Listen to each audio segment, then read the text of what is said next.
What does it mean to be a Western yogi?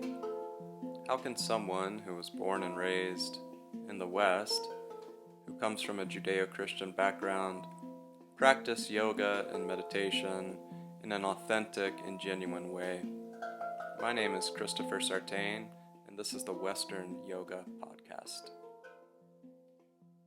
Welcome to the first episode of the Western Yoga Podcast. As we get started here, I'd like to give a brief introduction of myself. My name is Christopher Sartain. I am an ordained and authorized teacher in the Kriya Yoga tradition. My guru is Roy Eugene Davis, a direct disciple of Paramahansa Yogananda. Mr. Davis transitioned in March of 2019, but I continue to consider him my guru and my spiritual teacher, and I continue to feel his enlightening presence in my life on a daily basis. I am also currently the spiritual director of Kriya Yoga Chile Ashram, as well as the director of our yoga school here in Chile called Vinyasa Yoga Chile that I run with my wife. Kriya Yoga Chile Ashram is a meditation retreat center, yoga and meditation retreat center in southern Chile, in the Patagonia region of southern Chile in the Andes Mountains, where we offer yoga and meditation retreats, as well as yoga teacher trainings under the Yoga Alliance. We offer 200-hour teacher trainings as well as 300-hour yoga teacher trainings. I have lived in Chile for about 6 years now. However, I am originally from Atlanta, Georgia, where I was born and raised, and attended a Southern Baptist church with my family until around the age of 14 or 15, when I began to read and study Eastern religions. I began studying Eastern religions because I was dissatisfied with the dogma of the church that I had attended in my childhood. I never really bought into the theology, dogma, and religious philosophy of that particular brand of Christianity.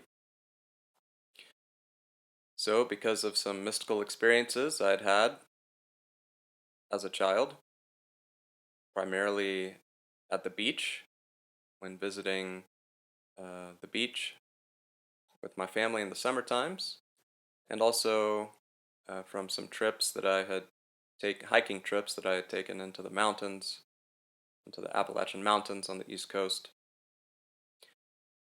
I had had some mystical experiences, and I was not satisfied with the theology and dogma of the Southern Baptist Church, so I began to seek out other traditions, other philosophies. I began by studying Zen Buddhism and Taoism, and I, at the age of 15, attended meditations offered at the Atlanta Soto Zen Center in Atlanta, Georgia. I only meditated there a few times because it was essentially just staring at a wall for an hour with the eyes open, with no instructions given. And it just wasn't for me. Unfortunately, at the time, I thought that was meditation because I did not have any basis for comparison. And so I didn't meditate again, really until my early 20s. I should also mention, by the way, that I'm the author of several books. The Sacred Science of Yoga and the Five Koshas being the most popular. It has sold over 8,000 copies in more than 12 countries at this point, as of this date, in April of 2020, when I'm recording this podcast. I also have several other books, Spiritually Mature Yoga, and Kriya Yoga Realizations is my newest book, which is a collection of my blog posts that I've written over the past couple of years. All of my books are available on Amazon.com,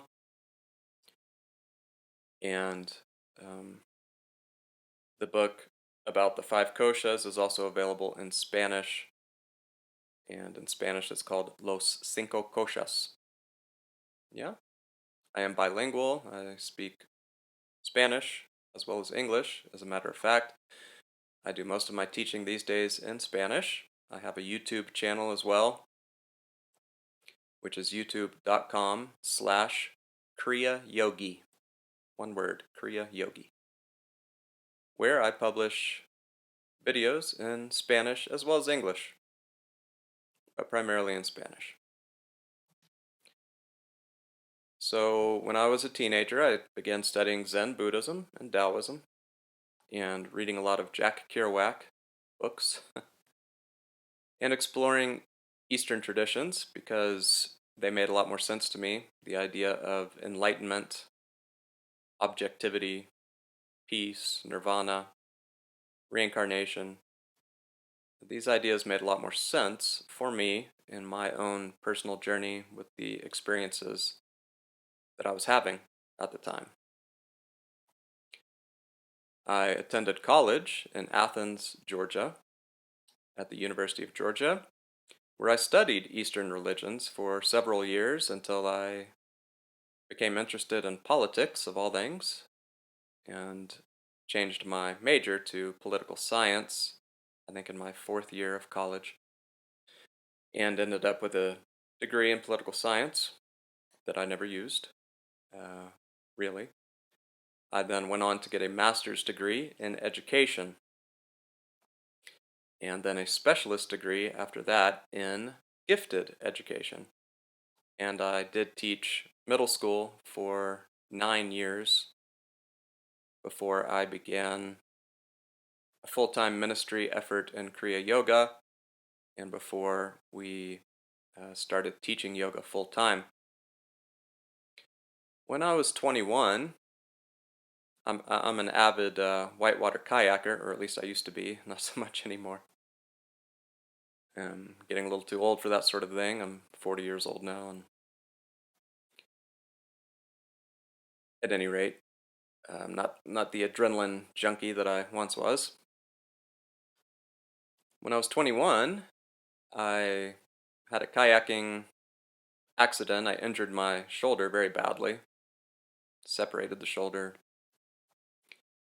partially tore the rotator cuff as well, and so I was looking to rehab my shoulder, and also I was looking to relax naturally. Unfortunately, at that time, um, I had learned how to relax by other means that weren't so healthy. And so I was seeking out natural, healthy ways to relax, to reduce my anxiety that I had had since early childhood, and to heal my injured shoulder.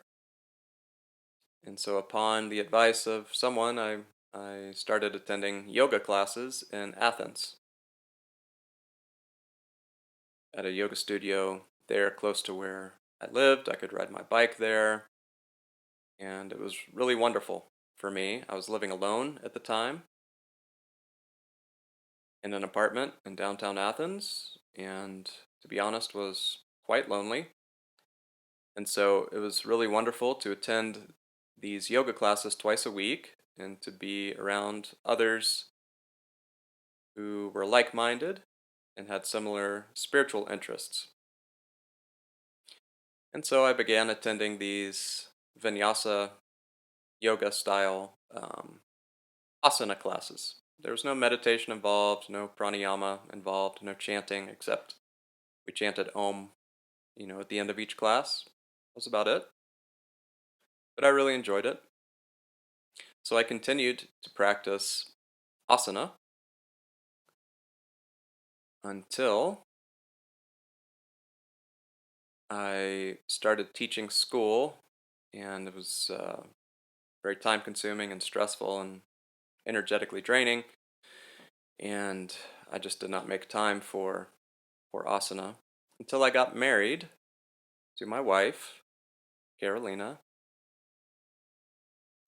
and I was 25. I think we started practicing yoga together about a year after that, when I was 26 or 27, something like that, in Dahlonega, Georgia, which is in the foothills of the Appalachian Mountains. It's near the start of the Appalachian Trail in North Georgia. So, we began attending Vinyasa yoga classes together there in Dahlonega with a wonderful teacher. And we really fell in love with that particular style of yoga. And we decided to, as many people do in the West, become yoga teachers and take a 200-hour Yoga Alliance teacher training, which seems to be a lot of people's entrance or initiation into this yoga path. And we took, not at the same time, Carolina took her training first, and then I took mine the following year. We were trained and certified as yoga instructors at Peachtree Yoga Center in Atlanta, a famous yoga center, probably the most well-known yoga school and yoga teacher training program in the southeastern United States. And we studied with a wonderful teacher, Graham Fowler, who is now more or less retired. He had studied transcendental meditation with Maharishi Mahesh Yogi, was a student of the Maharishi. I then went on to take a 300-hour training with him afterwards in Shabda Yoga, which involved a lot of chanting and intensive amounts of meditation, attending several retreats as part of that training. We practiced yogic rounding, and meditation and chanting, and it was an intense experience. Around that same time, we decided to open a yoga studio in Dahlonega, the first yoga studio ever in Dahlonega, Georgia at that time. And right on the square, the town square. It was a bit controversial because Dahlonega is a very conservative place, very conservative Christian town, but a lovely, lovely town, wonderful people. At any rate, we owned and operated a yoga studio for 2 years and taught yoga classes there. Just prior to that, I had been really searching for someone that could teach me how to meditate properly.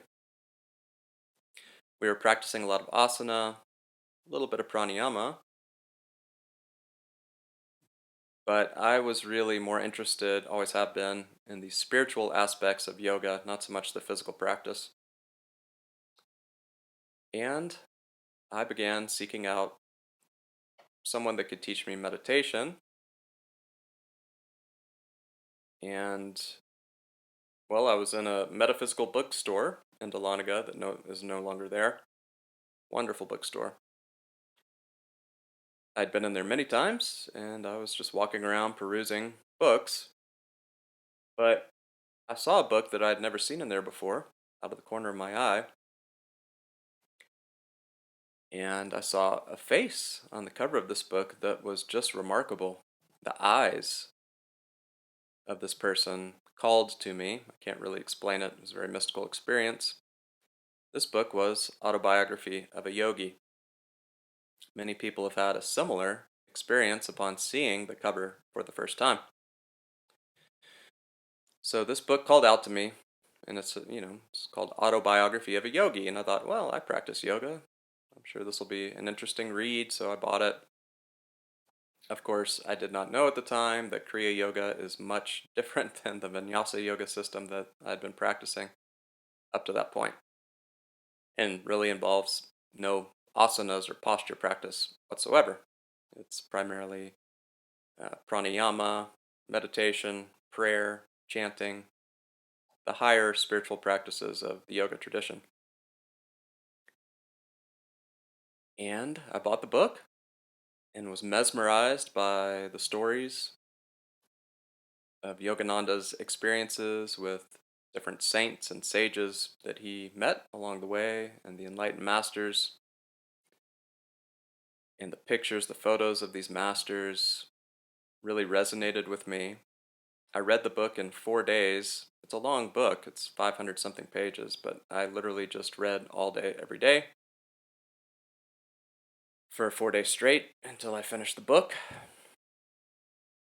And I knew, beyond the shadow of any doubt, that this was my lineage, this was my tradition, this was my path. Kriya Yoga. And it just spoke to me on so many different levels.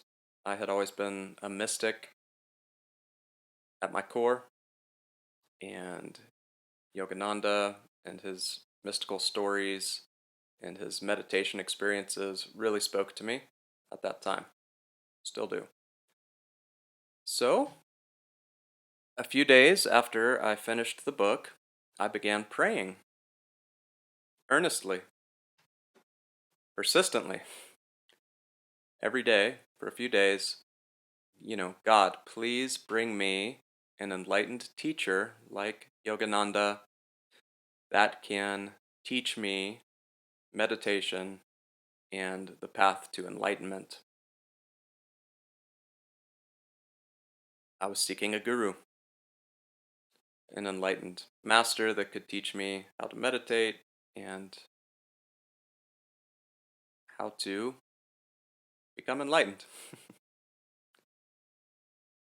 I prayed and prayed and prayed, and a couple of days later, I was in a massage studio in Dahlonega waiting for a massage in the waiting room, where I later taught some yoga classes.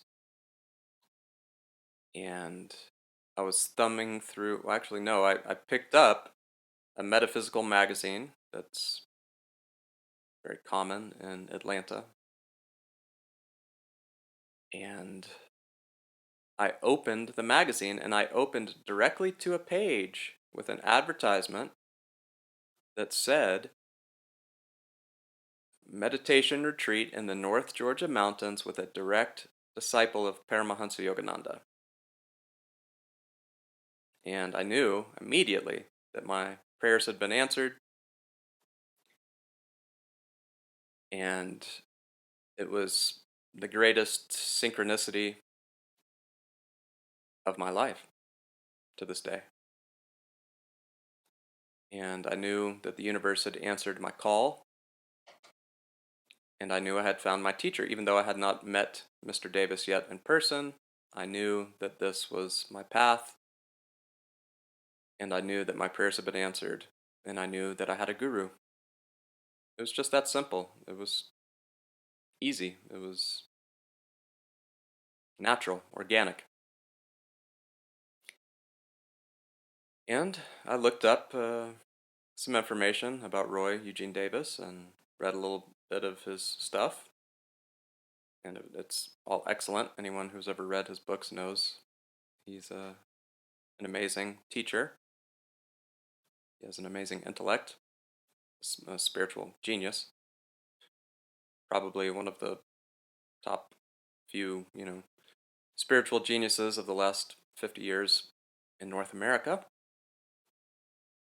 if not the greatest spiritual genius of the last 50 years in North America. And we attended a retreat. Well, what was so coincidental and amazing, miraculous really, about the whole thing was that his ashram, Center for Spiritual Awareness, was only a short 45-minute drive from where we happened to be living at the time. It was also in the North Georgia mountains. For anyone that's ever visited the North Georgia mountains, you know it's sparsely populated and there's not a lot of yoga going on. I mean, there's a different Protestant denomination, Christian church on every corner, every mile. So this was, for me, just miraculous. I had no idea that Center for Spiritual Awareness even existed at that time, which is strange because I had opened a yoga studio 45 minutes away in another small town in the North Georgia mountains. But it is what it is. He never did a lot of local advertising, so I was lucky to find that advertisement in that specific issue of that particular magazine. And my wife and I decided to go to the weekend retreat. It was just a weekend retreat, not one of the normal week-long retreats that are usually offered there. And so we went for the weekend, and we went to the first meditation in the morning. I think it was 7 a.m. It was still dark out, and I believe it was October. Fall time, beautiful time in the North Georgia mountains, the leaves changing and all the colors. And as we sat in the meditation hall, we did not know what to expect. There weren't a lot of instructions or anything like that.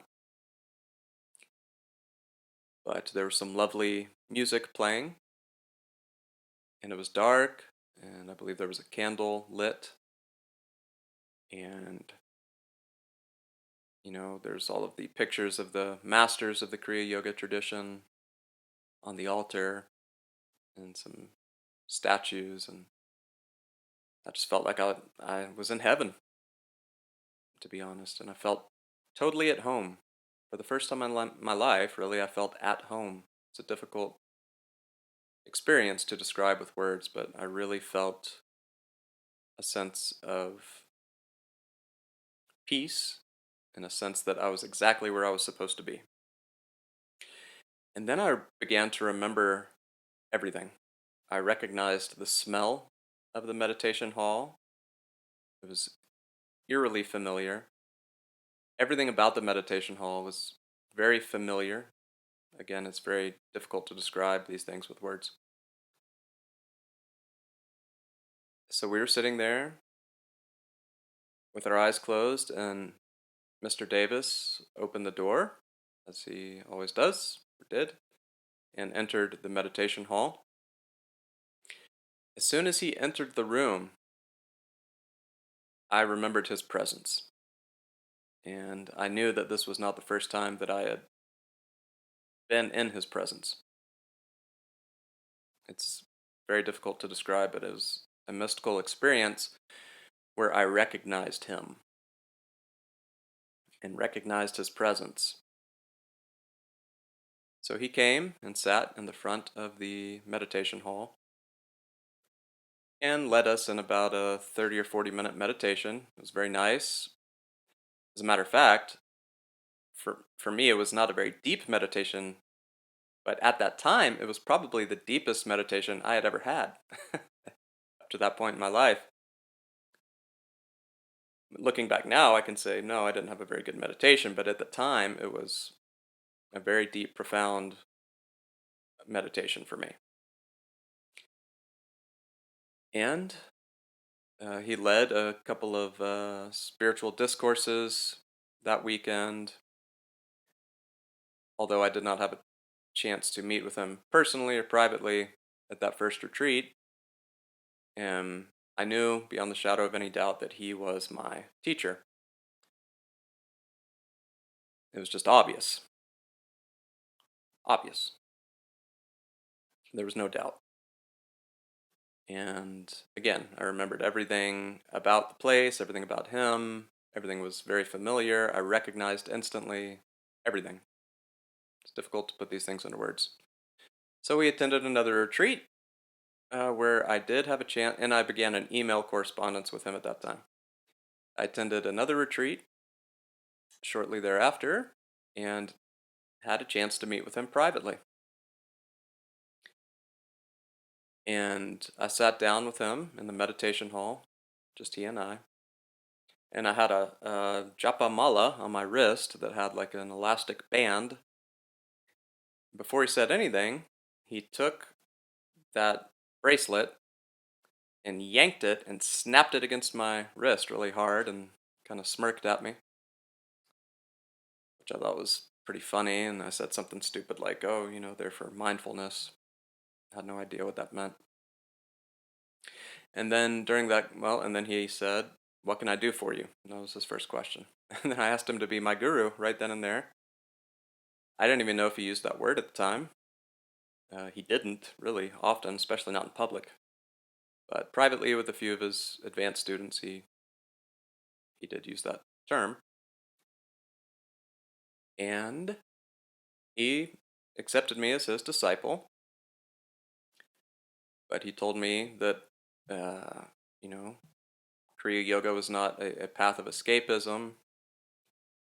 And anyway, we had a pleasant conversation. I told him a little bit about my history, studying Eastern religions and all of that, and being a yoga instructor and whatnot. And we had a very pleasant conversation. It lasted maybe 20 or 30 minutes, the first private meeting that I had with him. And it's interesting because I told him at that time that, my wife and I had a dream to one day purchase property in the southern Andes Mountains in southern Chile and have a yoga retreat center there. And he said something like, well, you should absolutely do that. That's a great idea. However, we have a lot of work to do before then. In other words, there's no way in hell you're ready to do that, buddy. You know, without saying it like that, he would never say anything like that with that tone of voice. But that's the message that's how I received it, and it's true. I was definitely not ready at that time to take on that kind of responsibility, or to really teach meditation or Kriya Yoga or any of these things. And he was right. I had a lot of work to do. I had my work cut out for me. Little did I know. And man, did he work me. Man, did he ever work me. And work on me in so many different ways, in every layer of my being. And so I began my discipleship training with my guru, Roy Eugene Davis, at that time. And I studied with him closely for many years and went to the ashram often, really almost every Sunday for, I don't know, 5 years, something like that, because he offered a Sunday service every Sunday morning. It was only 45 minutes away, so I had no excuse not to go, and it was wonderful to be in his presence every week. Very few people have the opportunity to be in the presence of an enlightened being every week for several years. So I took full advantage. Most people in their late 20s, early 30s are focused on, career, making money, having kids, buying a home, blah, blah, blah. I had zero interest in any of that. Um, I just wanted to become enlightened. That was it. So I spent many years studying with him and attended many, many retreats. I estimate in the 12 years that I studied with him before he passed, I probably spent about 9 months total at Center for Spiritual Awareness at various retreats, public retreats as well as private retreats, where I would go by myself and just stay there for a week or however long and meditate on my own and meet with Mr. Davis privately. And in 2012, my wife and I decided to move to Crestone, Colorado. I had owned some property. I bought property in the San Luis Valley of Colorado when I was 21, 22, something like that. I had inherited a bit of money and decided to buy land in the Rockies because I had taken a trip out there when I was 20, all over the West, really, and fell in love with southern Colorado and northern New Mexico. I felt a connection there, very strong. And Crestone, Colorado is a very special place. It is an intentional spiritual community where most of the buildings in the town are ashrams and monasteries and Zen Buddhist retreat centers, shamanic centers, so on and so forth. And it has a very interesting history. Probably in future podcast episodes, I will talk a bit about Crestone and my experiences living in Crestone for 2 years.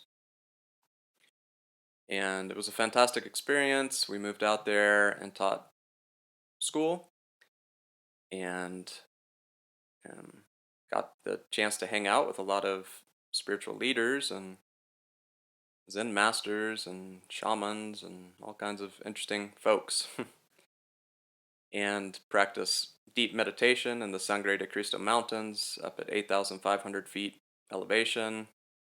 And it was just beautiful, wonderful.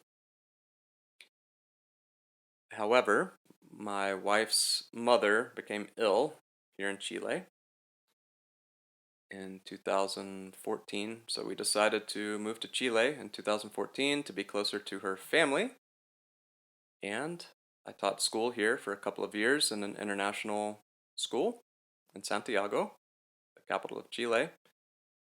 And we decided to, we had already been offering yoga teacher trainings in Atlanta with our partner, Azut Funkap, at Heart Center Yoga in Atlanta. We also did a couple of teacher trainings in Colorado when we lived there, part-time, just on the side. And around 2015, 2016, we made the decision to just do yoga full-time and to offer teacher trainings year-round, multiple teacher trainings, not just one a year, and to focus our energy full-time on yoga. And we decided to stay in Chile. And I started learning Spanish and all of that. And eventually we bought property here in southern Chile in the Andes Mountains. Beautiful area. And we slowly built a yurt, which we now use, and we lived in for a while, which we now use as the yoga shala, or temple, really. And we built a cabin for ourselves where we now live. And we're slowly but surely adding small buildings um, as we can. Following Mr. Davis's model, he always told us don't ever borrow money, avoid credit and loans at all costs. Save money when you have enough, build something. So we followed that model, and that's what we've been doing. And we offer yoga teacher trainings here, as well as meditation retreats and private retreats for people that just want to come and stay privately by themselves and enjoy the nature. We have a beautiful view of the Andes Mountains and volcanoes and a creek that runs through the property. We're very close to some hot springs. Actually, we're sort of surrounded by hot springs where we are. There's probably, I don't know, 20 hot springs within an hour drive of where we are.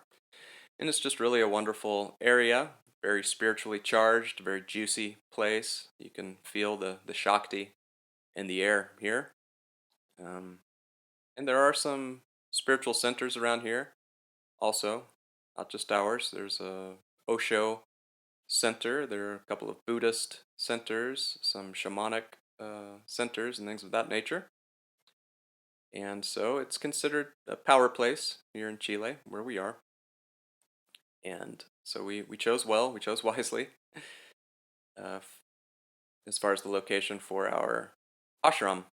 And we decided to use the word ashram, even though we are Westerners, and I tend to teach a more Western style of meditation and yoga. We do adhere to some of the yoga traditions from India. And one of those traditions is to use this word ashram for um, this retreat center that we have. So we called it Kriya Yoga Chile Ashram. And I think that's probably a good enough introduction for me.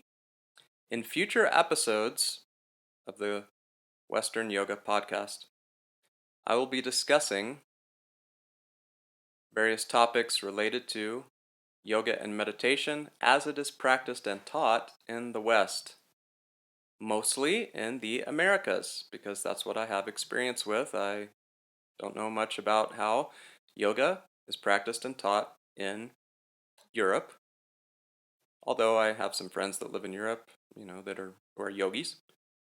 But I have traveled extensively in the United States. I've been to 45 of the 50 states in the US, and I've traveled extensively in South America,